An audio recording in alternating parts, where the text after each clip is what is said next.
Kinabukasan, kinausap muli ni Arakan si Mang Rigor sa kanyang selda.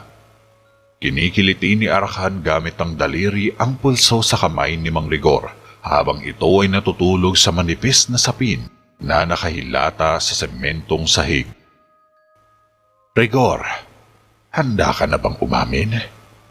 Nakangiting sabi ni Arakan.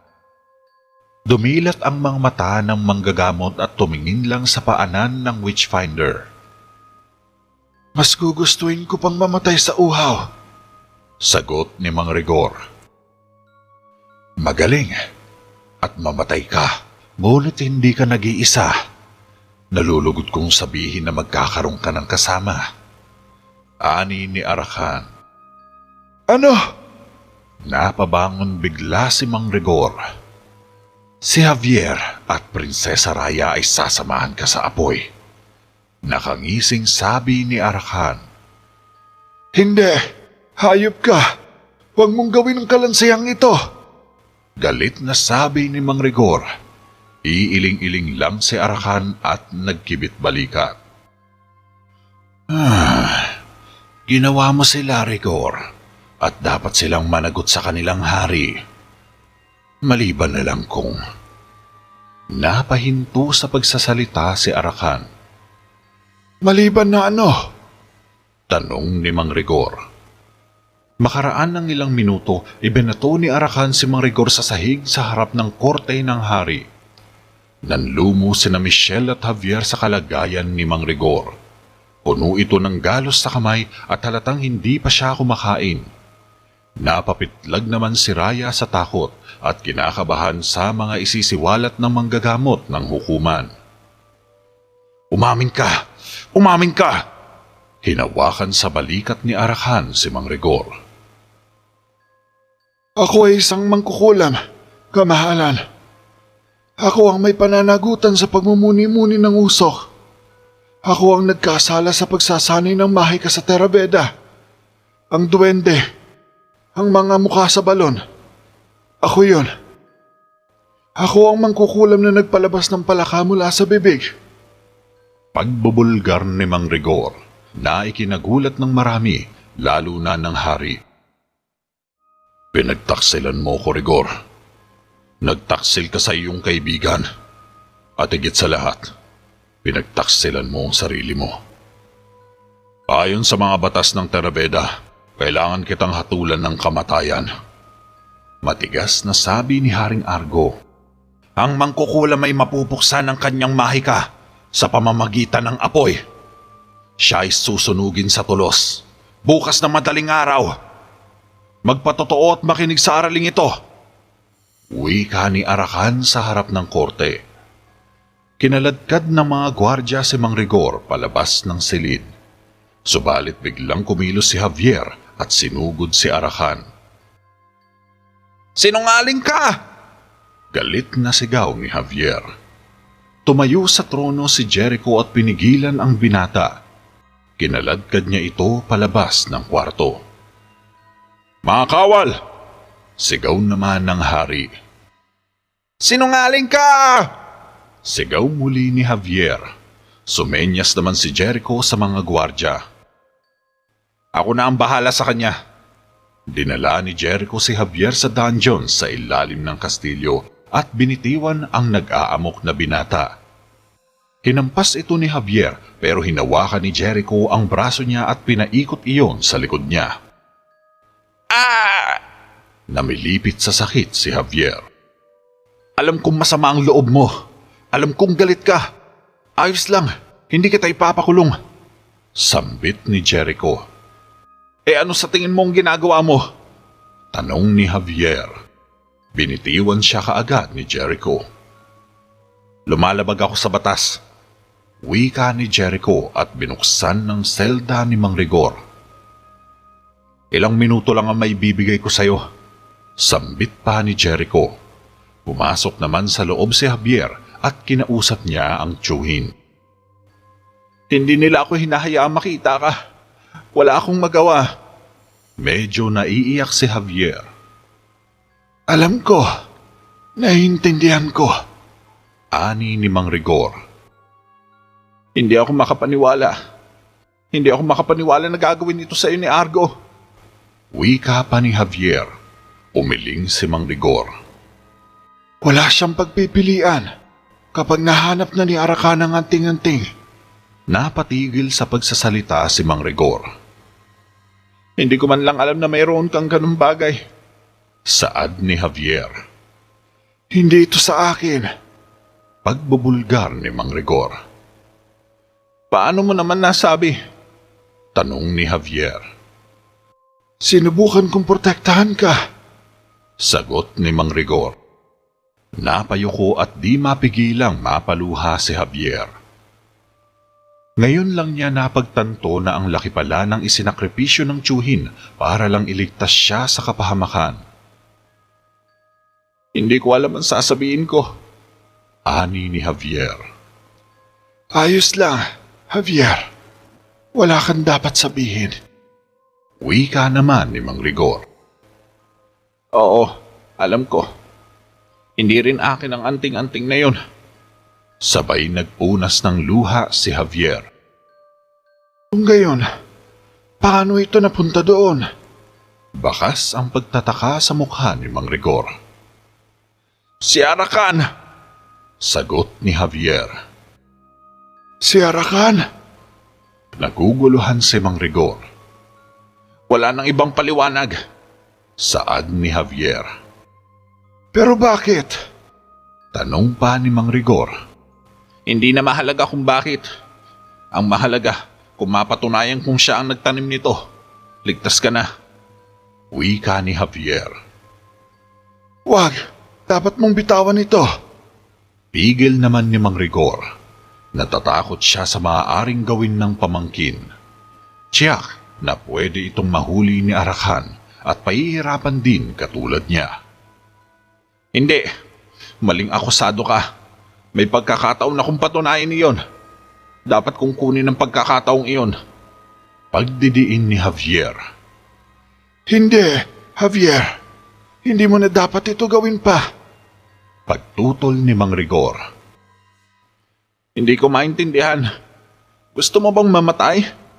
Sambit ni Javier. Hindi. Ngunit tayo ko rin mamatay ka. At tiyak na mamamatay ka kung masyado kang malapit kay Arakan. Bibitagin ka niya, Javier. Maaari ka niyang manipulahin. At hindi mo sinasadya. Ikaw na mismo ang magdadala sa iyong sariling kapahamakan. Dapat mong pabayaan ito. Sambit ni Mang Rigor. Dapat ba kitang bitawan? Anas ni Javier. Ang gagawin mo ay hindi isang pagsagip, kundi isang gawa ng pagpapakamatay. Paliwanag ni Mang Rigor. Pero umiling lang si Javier. Mukhang buo na ang loob niya na kahit ano pang sabihin ng tiyuhin ay ililigtas niya pa rin ito sa abot ng kanyang makakaya. Kahit buhay niya pa ang maging kabayaran. Lumabas siya sa selda at naglakad sa pasilyo hanggang sa mapagawi siya sa bintana. Pinagmasdan niya sa labas sa mga gwardya habang sila ay nagtatayo ng isang pyre sa main square. Pagputok ng araw, masayang binisita ni Arakan si Mang Rigor sa kanyang selda. Nakabalot ng sapin sa katawan ng matanda habang ito ay matalim na nakatitig kay Arakan. Rigor. Bueno, sana'y nakahanap ka na ng kaginawaan ngayong tapos na ang iyong pagsubok. Wika ni Arakan pagkapasok sa loob. Nakakaantig ang iyong pag-alala, Arakan. Ngayon, manyaring umalis ka na sa aking paningin. Sagot ni Mang Rigor. Siyempre. Pero naisip ko lang na baka gusto mong marinig ang balita. Yun lang. Saad ni Arakan. Nanlaki ang mga mata ni Mang Rigor at inisip agad niya ang pamangkin. Anong balita? Tanong ni Mang Rigor. Nagsimula na ang aking mga pagsisiyasat. Wika ni Arakan na ikinataka ni Mang Rigor.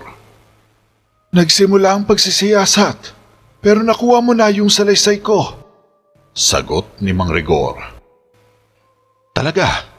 Naiiwan na lang natin si Javier at Prinsesa Raya? Nakangiti si Arakan. Ngunit nagkasundo tayo! Galit si Mang Rigor. Oh, hindi ako nakikipagkasundo sa mga mangkukulam. Tumawa ng mahina si Arakan. Makalipas ang isang oras, pinapanood ni Raya ang pyre na itinatayo sa main square mula sa kanyang bintana. Lumitaw bigla si Arakan sa likod niya na parang kabuti at tinitigan ng masama ang prinsesa. Sumugod si Michelle sa bahay ni Mang Rigor upang hanapin si Javier. Nadatnan niya ang binata na nakatayo sa desk ng tiyuhin habang nangangalap sa mga libro ng impormasyon. Javier, hindi niya siya nilulubayan. Hindi siya tumitigil. Taghoy ni Michelle. Anong nangyari? Pagtataka ni Javier. Ang muling pagtatanong ng mga ngaso ng mangkukulam kay Raya. Nag-aalala ako, Javier. Iniipit niya si Raya. Sagot ni Michelle. Oo, iyon ang ginagawa niya. Sisirain ka at sa huli aaminin mo kung nagkasala ka ba o hindi. Wika naman ni Javier. Anong ibig mong sabihin? Taka ng dalaga. Ang tiyuhin ko ay napagbintangan lang. Itinanim ni Arakan ang anting-anting na iyon dito sa bahay. Pahayag ni Javier. Pero bakit naman niya gagawin ang bagay na yun? Seryosong tanong ni Michelle. Ang Arakan na iyon ay binabayaran para manghuli ng mangkukulam. Siguro wala siyang pakialam kung may kasalanan man o wala ang nauhuli niya. Siguro nakakuha siya ng salaysay sa pamamagitan ng pagsisinungaling, sa pamamagitan ng pagtanim ng ebidensya. Basta nakakakuha siya ng salaysay, mas nakakakuha siya ng salapi. Pagbubulgar ni Javier. Ngunit kahit na ito ay totoo, ano ang magagawa natin ng walang patunay? Saad naman ni Michelle. Pwes, kukuha tayo nun. Makahulugang sabi ni Javier at tumakbo palabas ng bahay. Dumiretso siya sa loob ng kwarto ni Arakan at maingat na lumapit sa desk. Sinisiyasat niya ang mga sulat ni Arakan, ngunit wala siyang nakitang kakaiba. Lumapit naman siya sa kama at tiningnan ng ilalim ng unan at bedsheet. Wala din siyang natagpuan. Kasunod nito ay nagpunta siya sa aparador at binuksan, pero nakalak ito. Umusal si Javier at sa pamamagitan ng spell ay nagbukas ng kusa ang aparador at nakakita siya ng mga talulot ng bulaklak. Narinig ni Javier na may paparating. Humarap siya sa higaan ni Arakan at inayos niya ang kama gamit muli ang spell. Pumasok si Arakan na may bitbit na isang supot ng petals, ngunit namataan niya na nakabukas ang kanyang aparador. Sinilip niya ito at napaisip ng malalim. Nilagay niya sa loob ang supot bago nilak ang aparador. Palabas na sana si Arakan nang mapansin niya ang isang taguan sa likod ng kanyang kurtina. Dahan-dahan siyang lumapit dito at mabilis na hinawi ang kurtina. Wala siyang nakitang ano paman. Lumapit si Arakan sa kama. Doon siya tumayo at pinagmasdan ng 4 na sulok ng kanyang kwarto. Halatang gigil na gigil sa dagang pumasok, samantalang nasa ilalim lang ng kanyang kama ang dagang hinahanap niya. Lumabas sa kwarto si Arakan at saka pa lang nakalabas sa ilalim ng kama si Javier. Dali-dali siyang tumakbo sa bahay at naghalongkat ng mga libro. Tinulungan naman siya ni Michelle na maghanap. Ngunit kalahating oras na ang nakakalipas ay bigo pa rin sila na makakita ng anuman na makakapagkonekta kay Arakan. Wala rin saysay ito, wika ni Michelle. Patuloy ka lang maghanap, utos ni Javier. Hindi natin alam kung may ibig sabihin ba ang bulaklak na ito, sambit ni Michelle. Hindi, ngunit ito lang ang mayroon tayo. Patuloy na nagbubuklat si Javier sa isang libro at di kalaunan ay may namataan siyang katagang belladonna. Eto, nakita ko na. Para sa pagpapagaan ng mga ulcer, alipunga at pamamaga ng kalamnan. Basa ni Javier. Wala rin tayong pag-asa, Javier. Wika ni Michelle, pero hindi ito pinansin ni Javier. Hindi, teka, makinig ka. Sa ilalim ng ilang mga kondisyon, sino man ang makulayan ng bulaklak ay maaaring makalikha ng mga imahinasyon at guni-guni. Patuloy ni Javier. Oh, anong meron dyan? Tanong ni Michelle. Yung mga saksi ni Arakan, hindi mahika ang kanilang nakita. Ito ay mga pangitain lamang. Sagot ni Javier. Makatwiran nga. Mukhang pinike nga niya ang ebidensya. Ngunit paano naman natin patutunayan sa konseho? Saad ng dalaga. Hindi. Masyadong matalino si Arakan para direktang ibigay sa kanila ang talulot ng bulaklak. Ang mga saksi, tiyak na nakuha nila ito sa iba. Teorya pa ni Javier. Maaaring nakuha nila ito mula sa sinuman. Banggit naman ni Michelle. Meron ka bang napapansing bagay na magkakatulad sa mga taong ito? Seryosong tanong ni Javier kay Michelle. Babae silang lahat? Sagot ng dalaga. Hindi, mali. Mag-isip ka pa. Wika ni Javier. Oo, tama ka. Ngunit ano ang isang bagay na binibili lamang ng mga babae? Mga bagay na magpapaganda sa kanil. Napatigil sa pagsasalita si Michelle at nagkatinginan sila ni Javier. Mabilis na tumakbo sina Javier at Michelle sa labas ng bahay at kumaripas sila sa lower town sa kalagitnaan ng gabi. Kumatok sila sa isang pinto ng bahay at bumungad sa kanila ang isang matandang lalaki na may dalang kandila. Mukhang kakagising pa lang nito at kinikilatis pang maigi ang bisita. Michelle? Gulat pa ng matanda. Sumenyas ito at pumasok agad sina Michelle. Pagdating sa loob ay tumambad sa kanila ang iba't ibang uri ng halaman at mga bulaklak na nakasilid lahat sa mga bote at garapon. May iilan din silang nakikitang pulbura at mga herbal na maayos lang nakalapag sa mahabang lamesa. Nagbebenta ka ba ng talulot ng belladonna? Walang paligoy-ligoy na tanong ni Michelle. Para saan ang usisang ito? Anang ng matanda. Pakiusap, Apolakay. Ito'y mahalaga malaman namin. Pakiusap ng dalaga. Bueno, meron akong nakaimbak na ganun. Pero kung ano ang gusto mong gawin sa mga mata mo sa kalagitnaan ng gabi, ay ayoko talaga malaman. Wika ni Apolakay at inabot kay Michelle ang isang bote ng eye drops. Patak ng mata? Sambit ni Michelle. Oo, ginagamit ng mga babae ang mga ito para pagandahin ang kanilang mga mata. Paliwanag ni Apolakay. Saan mo nakuha ito? Sabat naman ni Javier. Sa aking mga karaniwang suki. Sagot ni Apolakay, pero hindi ito makatingin ng diretsyo kay Javier, kaya biglang nagduda ang binata. Siguradong hindi mo to nakuha sa iba? Tanong pa ni Javier. Siyempre, sigurado ako. Kung ayos lang sa inyo, gusto ko na matulog. Lumakad si Apolakay. Subalit pinigilan ito ni Michelle. Si Arakan ang nagbigay sa'yo ng belladonna, hindi ba? Seryosong tanong ni Michelle.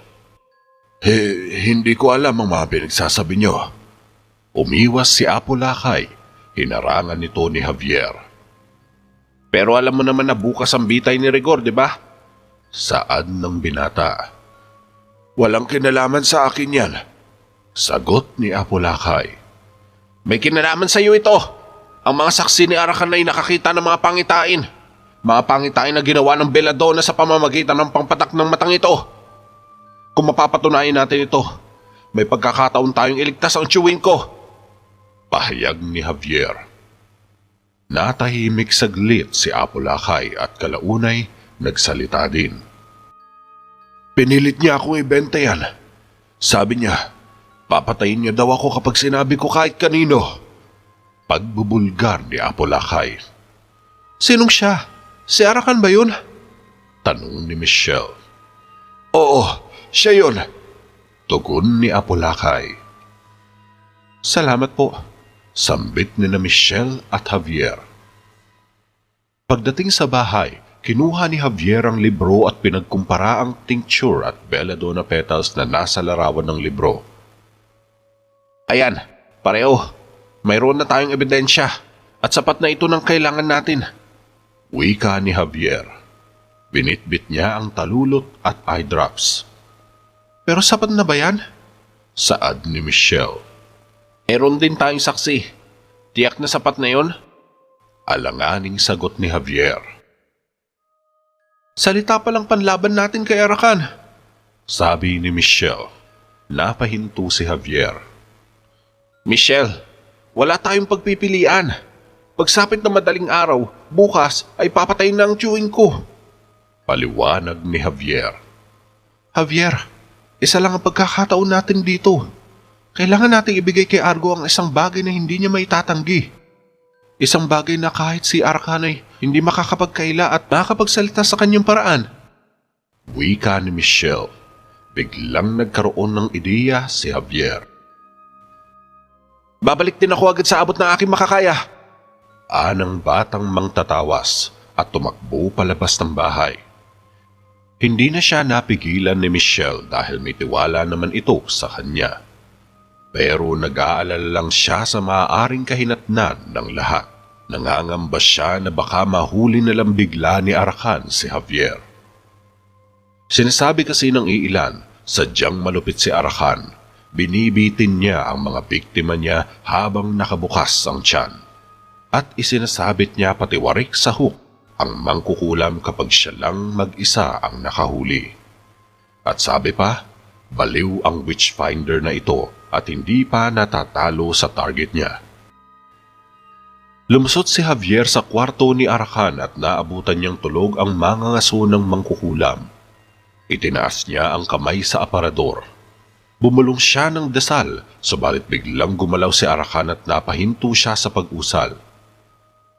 Di nagtagal ay umusal ulit si Javier at maririnig ang ingay ng kalansingan sa loob ng aparador. Pagkatapos nito ay lumapit si Javier kay Arakan at inabot ang isang kamay sa lalamunan ng mangangaso sabay umusal. Napangisi si Javier bago lumabas ng kwarto. Kinabukasan, nagising si Mang Rigor sa sikat ng araw na lumusot sa kanyang selda. Tumingin siya sa itaas at nakita ang senyales na magdadala sa kanya sa hukay sa malagim na paraan. Dumating na ang takdang araw ng pagbitay sa kanya sa pamamagitan ng pagsunog ng buhay sa kanya. Nakita din ni Michelle ang pagsikat ng araw mula sa bintana ng bahay ni Mang Rigor. Naghihisterikal na siya sa kakahintay kay Javier. Bilisan mo, Javier! Bilisan mo na! Bulong ni Michelle na may bahid ng pag-aalala sa isipan. Naghahanda na rin si Arakan sa kanyang kwarto. Nakabihis ito ng itim na trench coat at sinusubukang i-clear ang kanyang lalamunan. Dahil pakiramdam niya ay tila may kung anong nakapara dito.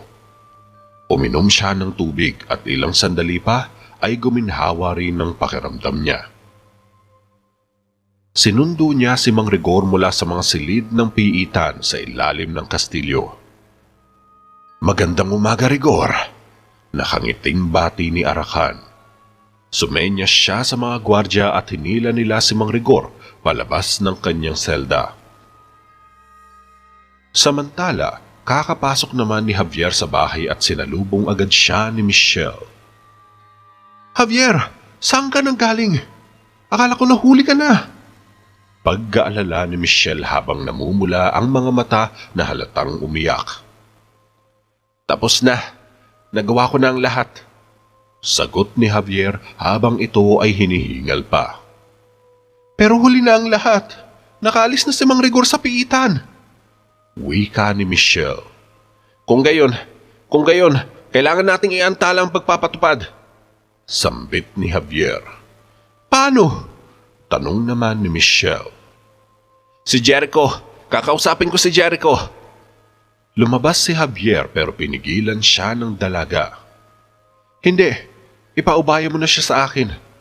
Mungkahi ni Michelle. Tumangulang si Javier. Ipinarada ni Arakan si Mang Rigor sa fire sa plaza habang nakasakay sa kulungang hinihila ng kabayo.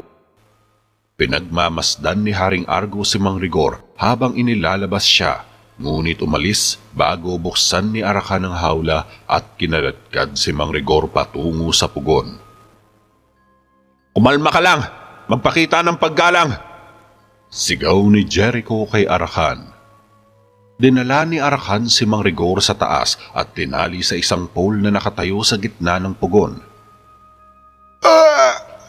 Daing ni Mang Rigor.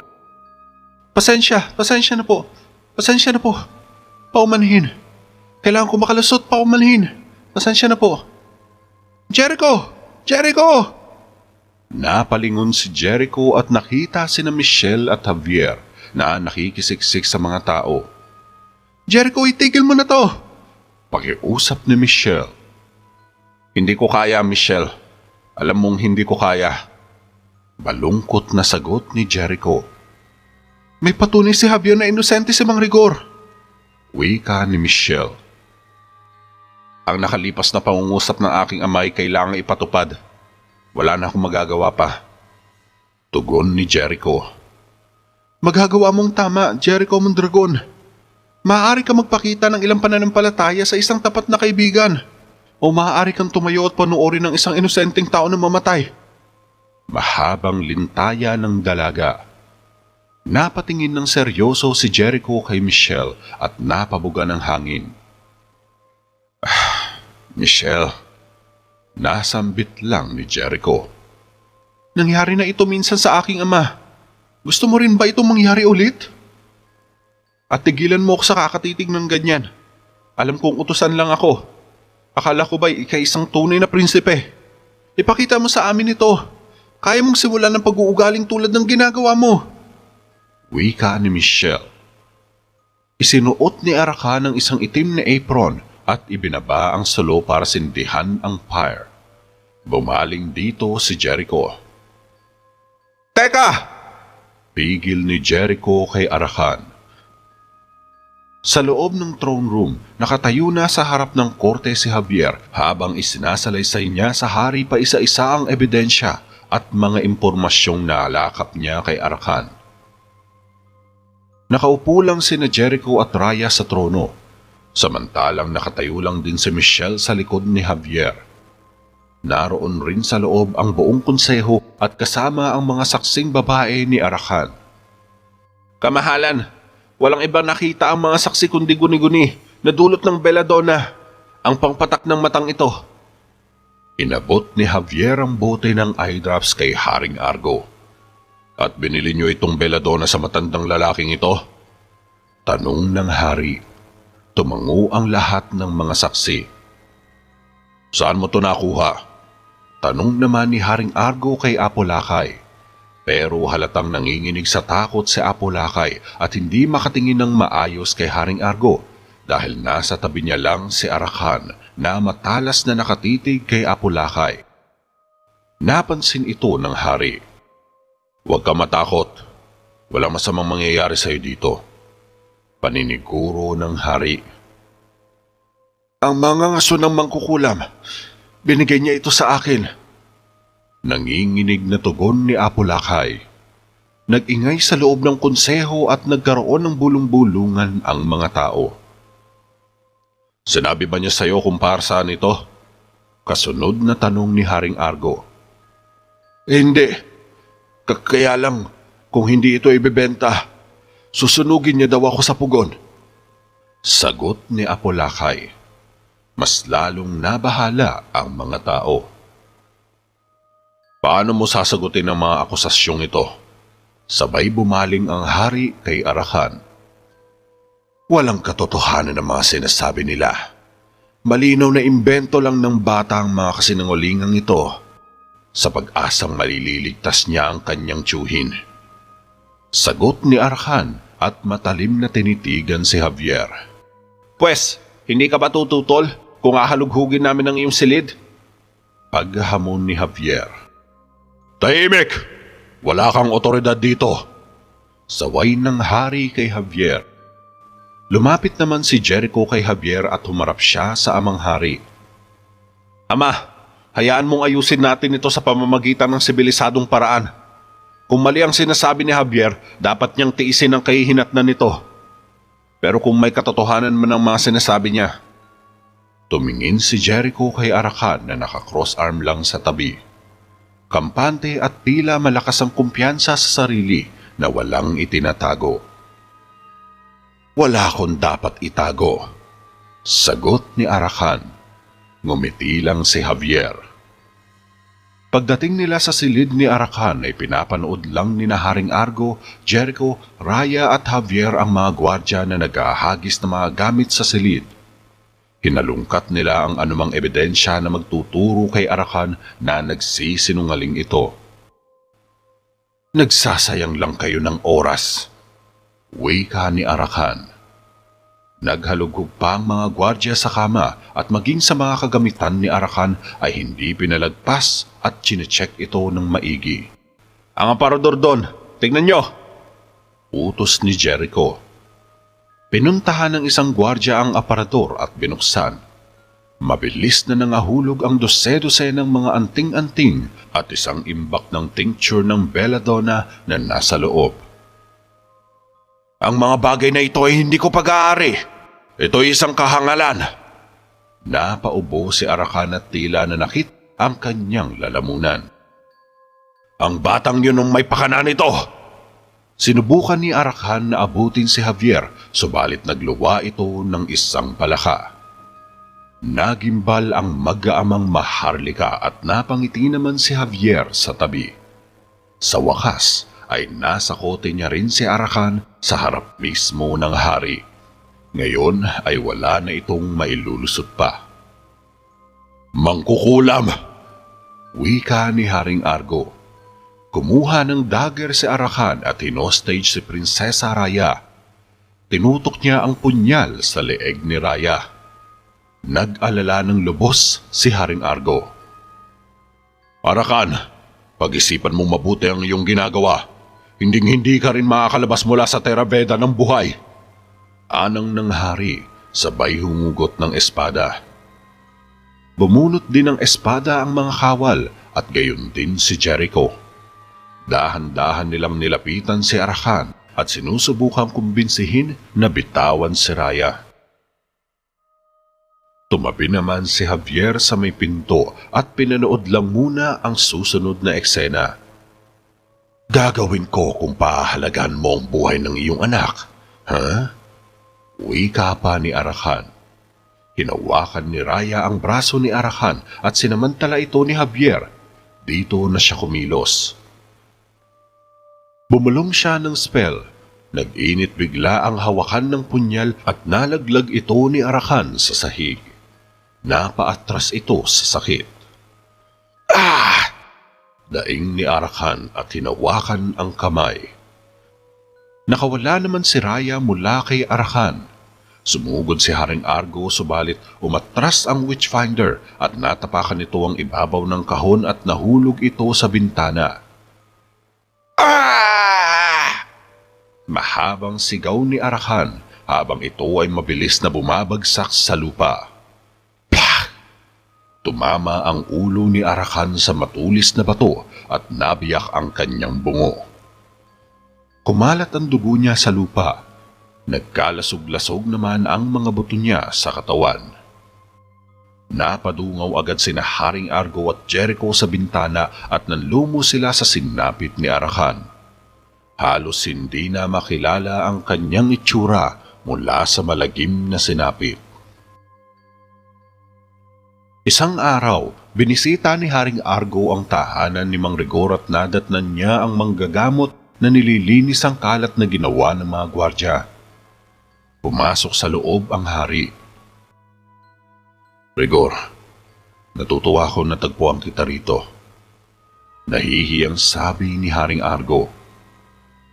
Gaya ko rin, kamahalan. Akala ko hindi ko na makikita ang silid na ito. Wika ni Mang Rigor at nakaramdam ng konsensya si Haring Argo. Kung may nasira sa paghahanap, ikalulugod kong palitan ito. Alok pa ng hari. Napakabait mo, kamahalan. Sagot ni Mang Rigor habang nililigpit ang punit-punit na mga papeles sa mesa.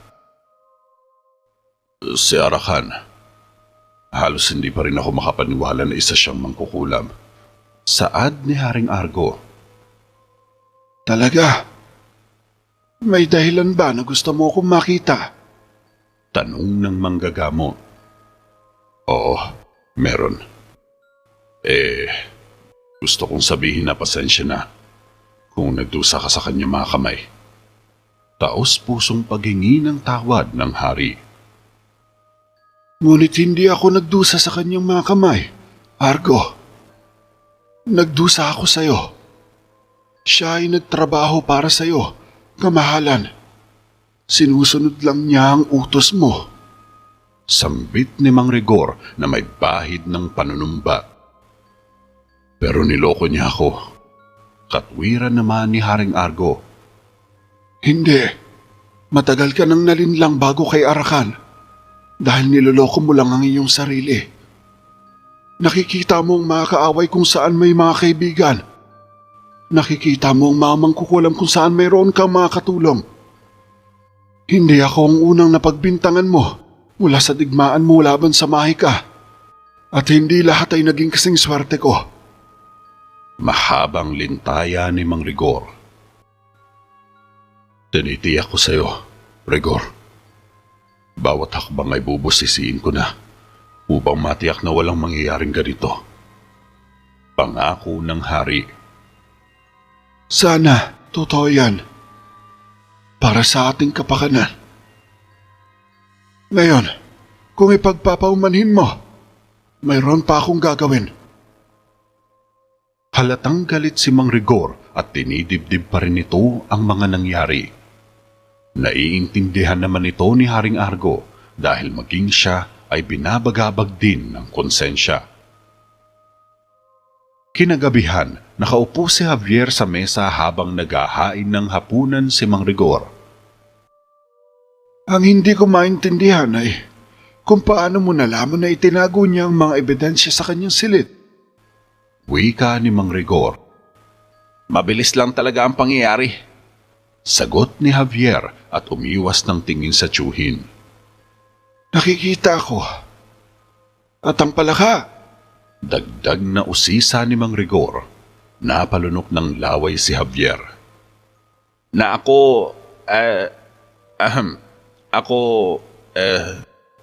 hindi ko may paliwanag. Palusot ni Javier. Halos hindi ko rin maipaliwanag sa sarili ko. Maliban kung, siyempre, nilagay mo ito sa kanya. Sambit ni Mang Rigor na may bahid ng pagdududa. Huminga ng malalim si Javier. Ay, oo na tiyo. Sapat na yun. Ipinapangako kung hindi ko na ililigtas ang buhay mo. Ani ni Javier. Pangako? Sambit ni Mang Rigor. Talaga. Seryosong sabi ni Javier, ngunit maya-maya pa ay nagtawanan din sila. Sa totoo lang, Javier, napakalayo ng palaka. Paano mo yung ginawa? Wika pa ni Mang Rigor. Dapat nakita mo ang pagmumukha niya. Nagtawanan muli ang magtiyuhin at masaya silang naghapunan sa gabing malamig.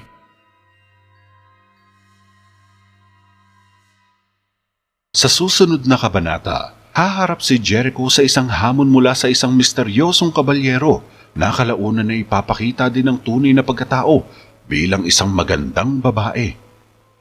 Pipilitin si Jericho ng babae ng isang labanan hanggang sa kamatayan at sa bandang huli ay matatalo si Jericho.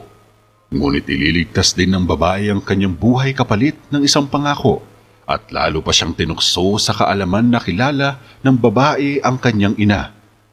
At sa bandang huli, natuklasan ni Jericho na isang mangkukulam pala ang babae nang gamitin ito ang kakayahan para makausap ang kanyang yumaong ina. Dahil dito, mag-uusok si Jericho sa galit sa matutuklasan niya sa kanyang ina at babalik siya sa palasyo para patayin ang sariling ama.